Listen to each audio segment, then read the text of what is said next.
Welcome everyone to our third progress report. My PhD is focusing on oral contraceptives and cancer risk. And let me summarize quickly my first project. There's a general fear among women taking or thinking of starting contraception concerning the risk for illnesses, including cancer. And since the incidence of many cancer types is growing, continuous research is essential to understand the effect of oral contraceptives on cancer diseases. In the systematic review and meta-analysis, we found that oral contraceptives are not only safe, but women who use them are less likely to develop non-Hodgkin lymphoma. So women can take oral contraceptives without the risk of developing non-Hodgkin lymphoma, and future studies should focus on understanding the effect of these hormones.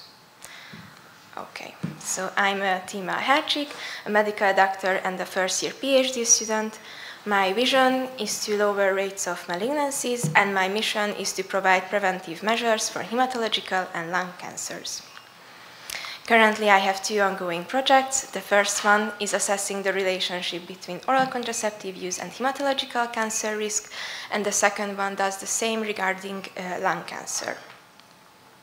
But why is this topic important? There are more than 150 million women worldwide who are using oral contraceptives. Besides, cancer is the leading cause of death with a rapidly growing incidence and mortality. So revealing any association between these two factors can have a huge impact on women's health.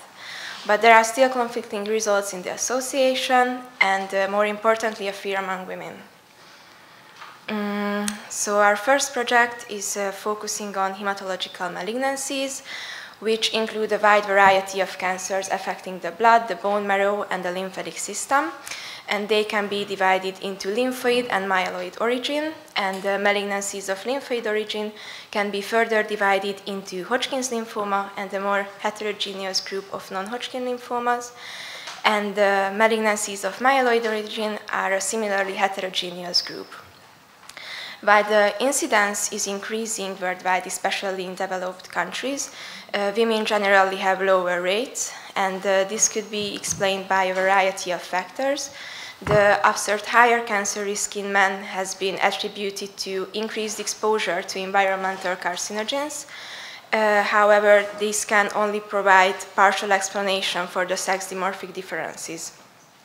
Therefore, it is very likely that intrinsic differences in hormones and genes are also have a huge role. And estrogen and sex steroid hormones are known to play a role in hematopoietic stem cell development. They control their self-renewal, their differentiation and proliferation.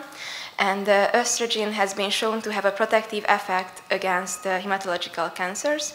So we would like to investigate the association between oral contraceptive use and hematological cancer risk. We hypothesized that oral contraceptives decrease the risk of hematological cancers.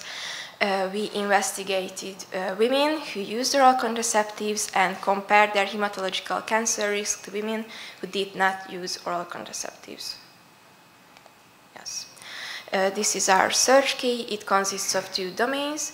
The first one is created for the exposure, and the second one is for the outcome. And we conducted our search in three databases, PubMed, Embase, and Cochrane Library, on the 23rd of November. And at the end of the selection process, we identified 19 eligible full texts. And now we are in the phase of manuscript writing, and the deadline is the 10th of June. So let's move on to our results. Here we compared the risk of non-Hodgkin lymphoma between two groups, women who used oral contraceptives and women who did not use oral contraceptives. And the statistical outcome is a hazard ratio. And we analyzed the longest duration of oral contraceptive use from each studies. And these are 4 cohort studies. And pooled hazard ratio is 0.88, which means that non-Hodgkin lymphoma was less common among women who used oral contraceptives.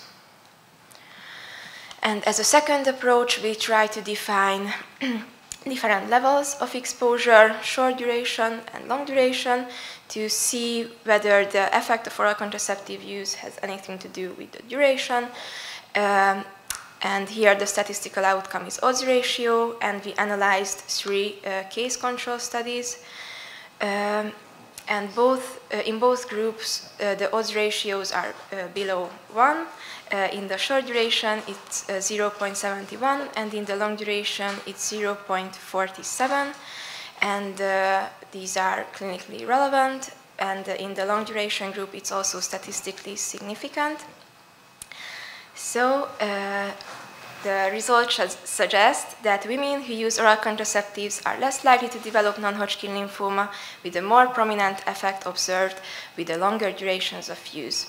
So women can use safely oral contraceptives in terms of non-Hodgkin lymphoma risk, and future studies should focus on understanding these protective effects, and they should report more details about the oral contraceptive types and dosages, and also on the hematological cancer types. So let's move on to our second project, which is focusing on lung cancer risk. Lung cancer incidence has increased in the recent decades. In 2022, it was responsible for close to 1 in 8 cancers diagnosed and 1 in 5 cancer deaths, so it's the second leading cause of cancer death among women. Cigarette smoking is one of the greatest risk factors for developing lung cancer, and within the smoking population, men are more likely to develop lung cancer. However, among non-smokers, women are 2.5 times more likely to develop it at a younger age. And these differences have been also attributed to sex steroid hormones. Estradiol has been shown in vitro to induce the proliferation of lung cancer cells, and in animal models, progesterone was able to inhibit their proliferation. And these observations suggest that sex steroid hormones may have an effect on the pathogenesis of lung cancer, but their role remains unclear. Therefore, we would like to investigate the association between oral contraceptive use and lung cancer risk. We hypothesize that oral contraceptives increase the risk of lung cancer, and we use the same PECO framework. We investigate women who use oral contraceptives and compare their lung cancer risk to women who did not use oral contraceptives, and so we can provide an informed choice of contraception.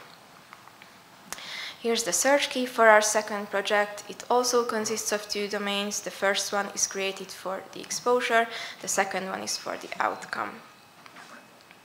And there's a previous systematic review and meta-analysis about lung cancer risk and oral contraceptive use, but this meta has articles up to 2019, and several studies came out since then with a different conclusion, and there's no dose response nor time response relationship assessed in this paper, and there's no Prospero registration. So to summarize, we have 2 ongoing projects, and we would like to submit both of them until the end of this year. And I would like to end my presentation with a quote from Marshall McLuhan: "Whoever discovered water wasn't a fish." And thank you for your kind attention.